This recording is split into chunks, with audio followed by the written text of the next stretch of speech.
Greetings, fellow tarot travelers, tripping through the tetrahedral triptych of cards I shall lay before you. I'm Tarot Torch. And now I would like to bring our attention to a growing global trend, and that is the trend towards ultra-nationalism. Whether it's China, or whether it's Israel, the United States, or Russia, or many of the countries in the Middle East, and even in Africa and South America, there's a tendency right now to not think internationally nor globally, but instead to have ultranational intentions. And we can see this through the trade war, where there are growing uses of tariffs and embargoes and sanctions, and the right wing taking over many elections and trying to take apart the EU with Brexit. These are all trends towards ultranationalism, and we haven't seen ultranationalism in the world political scene since 1914 until about 1949. And during those years, it was the epoch when the grand empires were falling and ultranationalism was on the rise. And Hitler's Germany was the last attempt at a great empire that didn't work. And after that, we sort of stopped the idea of ultranationalism because the tariffs prior to World War II is what let Japan cultivate such anger towards America that they bombed Pearl Harbor. That was inspired by tariffs. Tariffs, sanctions, and also embargoes are acts of war economically, but warfare economically is warfare. And some people say it leads into military warfare, perhaps, but it's just a level of warfare. So today's deck I'd like to use in analyzing this critical issue is the Ancien Tarot de Marseille, and this is a formidable deck, and it was created in 1930. So what we have here is a deck from the epoch of the grand ultranationalistic ideals that seemed to be permeating the world at that time, when everybody would fight each other in the Cold War and have tariffs and have embargoes, and up went the Iron Curtain and up went the Bamboo Curtain. And yes, there were people who wanted to build empires or trading blocks, like the Eastern European trading blocks, but ultimately it was all part of a grand ultranationalistic desire. And we'd outgrown that.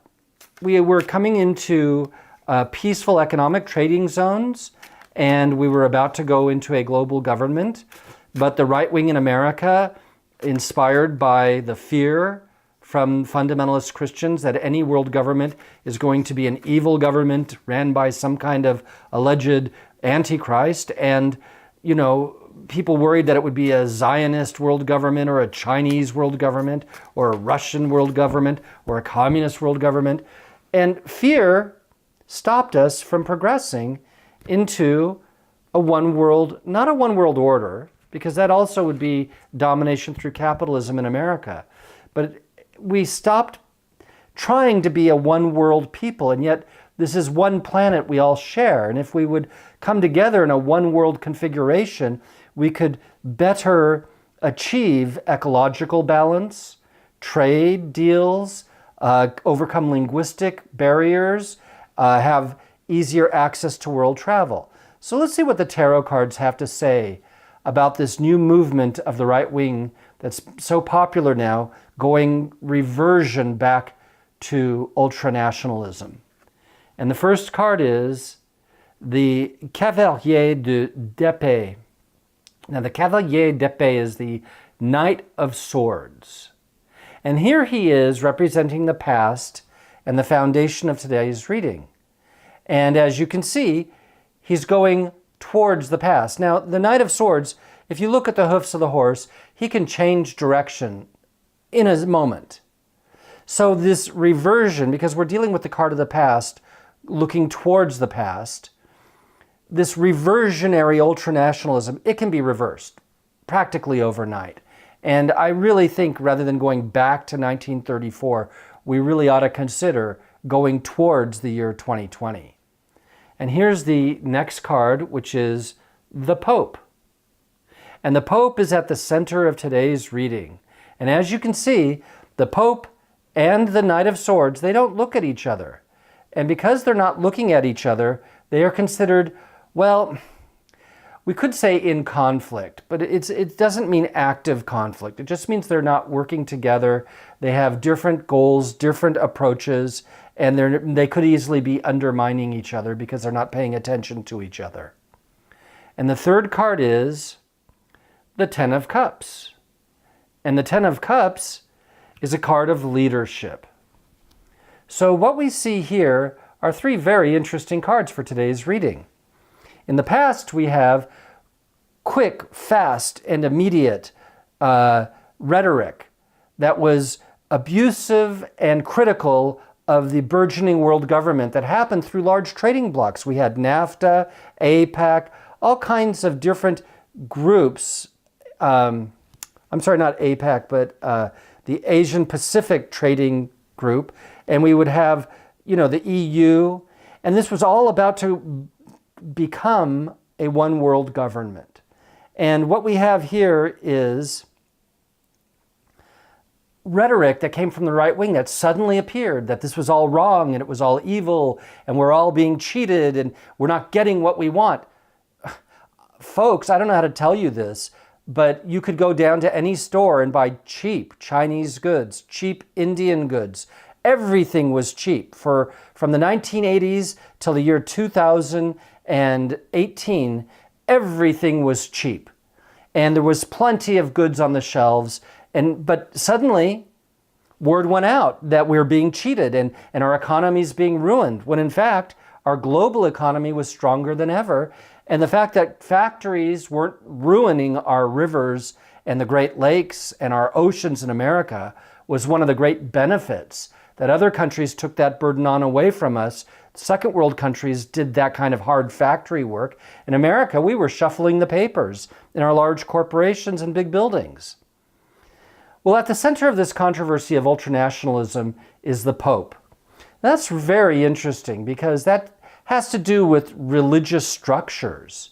So what we see is in the disintegration of globalism, the primary divisionary force behind it is that of religious structures.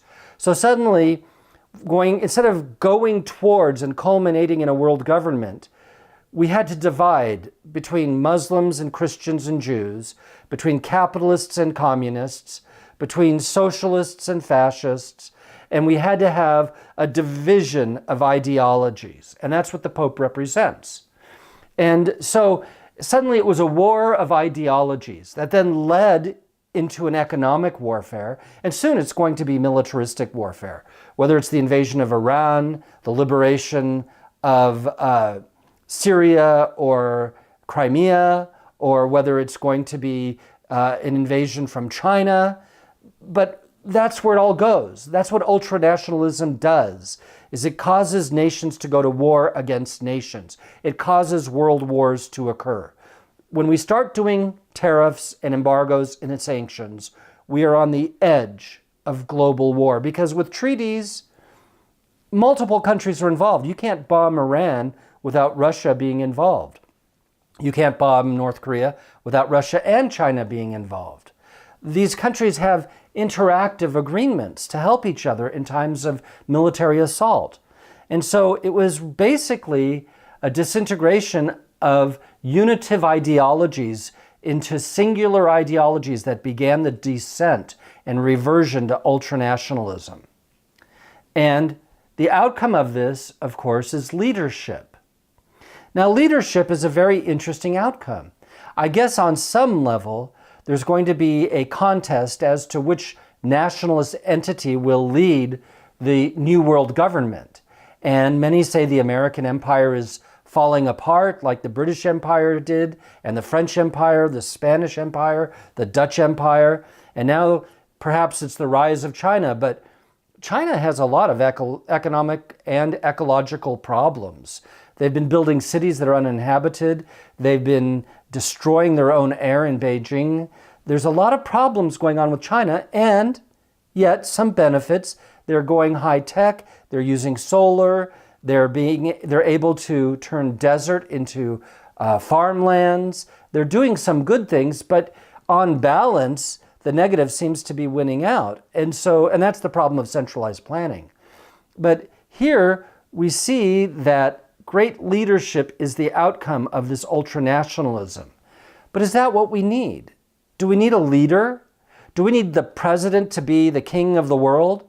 Or do we need a world that's united with a united economy and a united value system that's progressive enough to embrace things like solar energy, wind energy, hydrogen motors, plants that can create water from hydrogen and oxygen, so that we can have vegan diets because it is the healthiest and most ecological diet, better water distribution and water use without waste, and demilitarizing so we're not wasting money and resources on weaponry to blow each other up. If we're one world, why would we blow ourselves up? And so what we have here is a ultra-nationalist, ideologically driven drive for supremacy. And that's what the cards are showing. And we understand that. But I think what we need to do is ask about this supremacy that's coming in the future. Who is next in line to rule the world? And this is such an unfortunate reading. I would much rather see the world card here because that would express to us a united world rather than a leader of the world. And the next card is the Valet de Dernier, and that's the page of coins or the page of pentacles.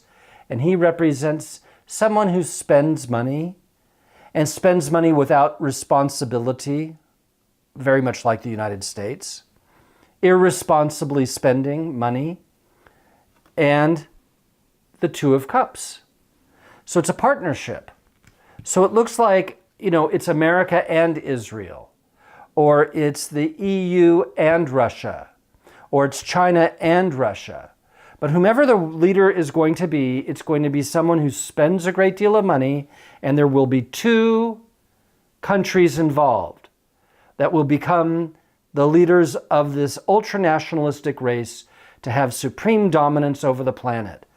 What a stupid game plan.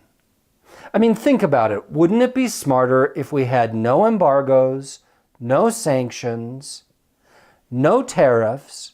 The world was a free trade zone. We didn't need passports anymore.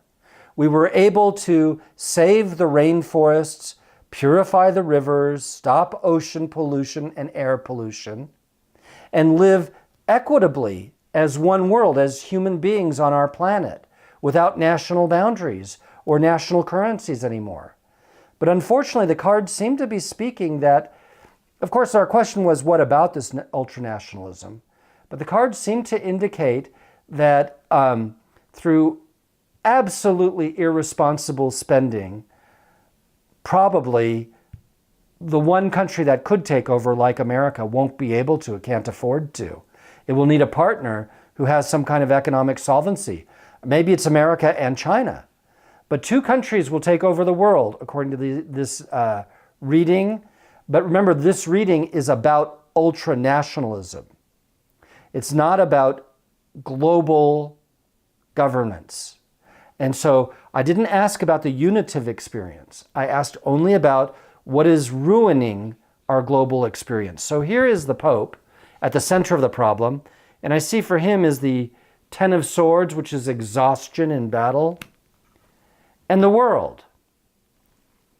So it basically is a depleted planet that's exhausted of resources, that's losing its oil, that has polluted its rivers, polluted its air, overpopulated, and now has a shortage of water and food, and the food that exists is not very nutritional.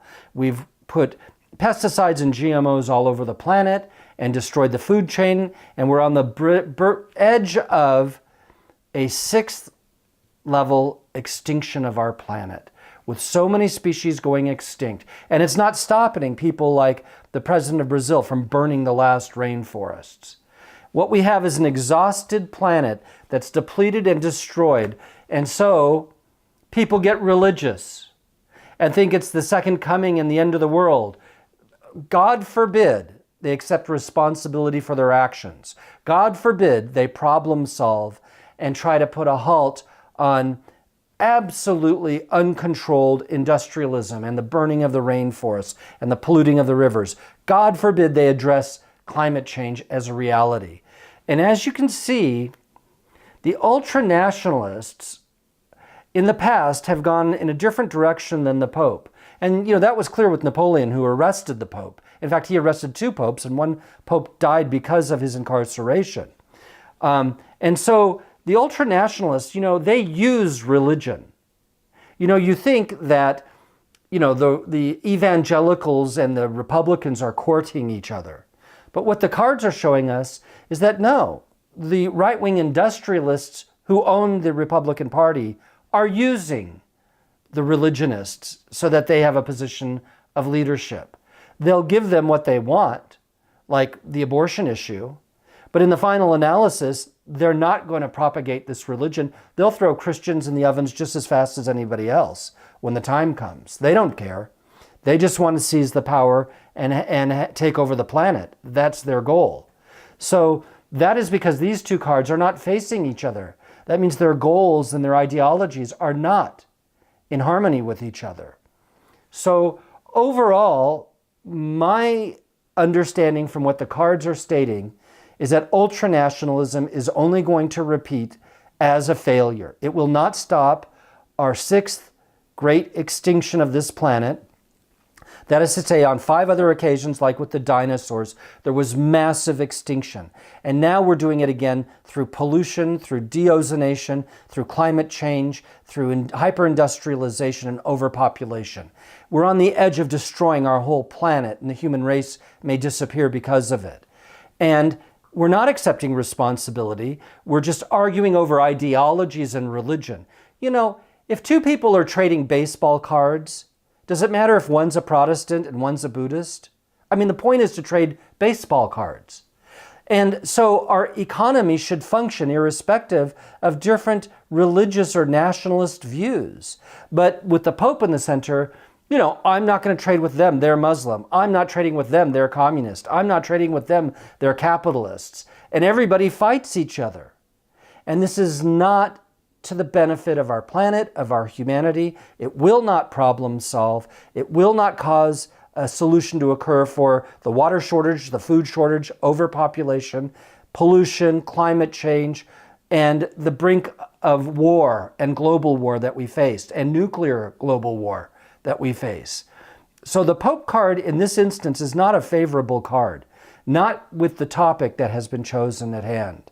And all I have to say in conclusion is that hopefully we will change our direction and go back to a more global approach so that we can solve the genuine problems we face and not revert to this 1934 way of thinking.